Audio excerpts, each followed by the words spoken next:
y a 8 ans déjà que le championnat de France d'enduro 24 MX ne s'était pas arrêté ici à Vorey-sur-Arzon pour sa forme longue. Pour vous situer, nous sommes à une trentaine de kilomètres du Puy-en-Velay dans le département de la Haute-Loire.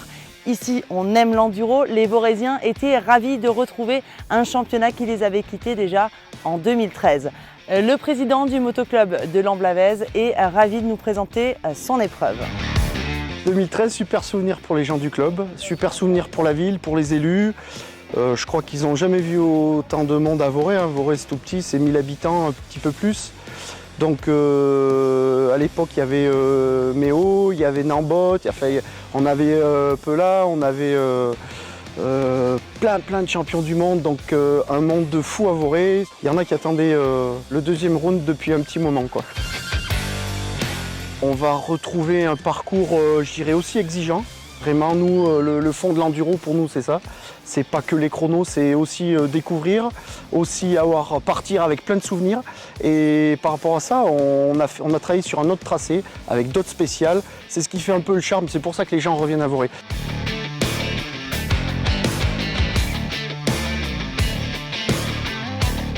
Si le championnat de France n'est pas venu ici depuis 2013, les organisateurs ont toutefois tenu à organiser avec un nouveau tracé. On va retrouver 2 boucles de 40 km pour un total évidemment de 80 km et un CH fixe à Vorey-Centre.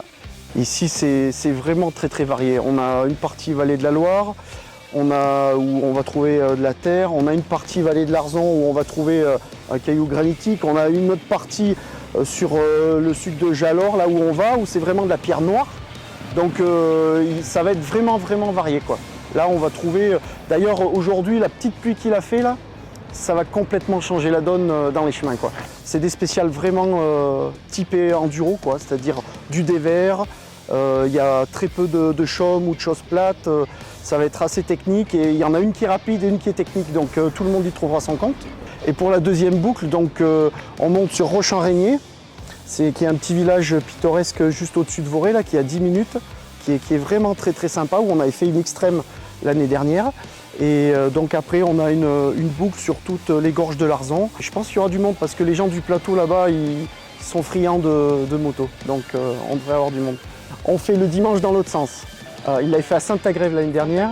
Les anciens connaissent ça, ont connu ça dans les bonnes années.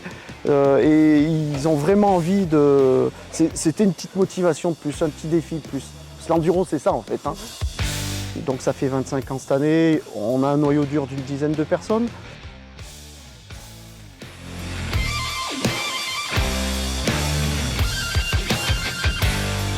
Si on le prépare un peu à l'avance, comme tout, ça se fait. Et puis franchement, j'ai une bonne équipe qui suit, quoi. Et quand c'est dur, c'est là qu'on retrouve un peu les gaillards, comme on dit chez nous, quoi. Il va faire très beau et je pense que ça va être idéal pour rouler. Franchement, ça va être idéal.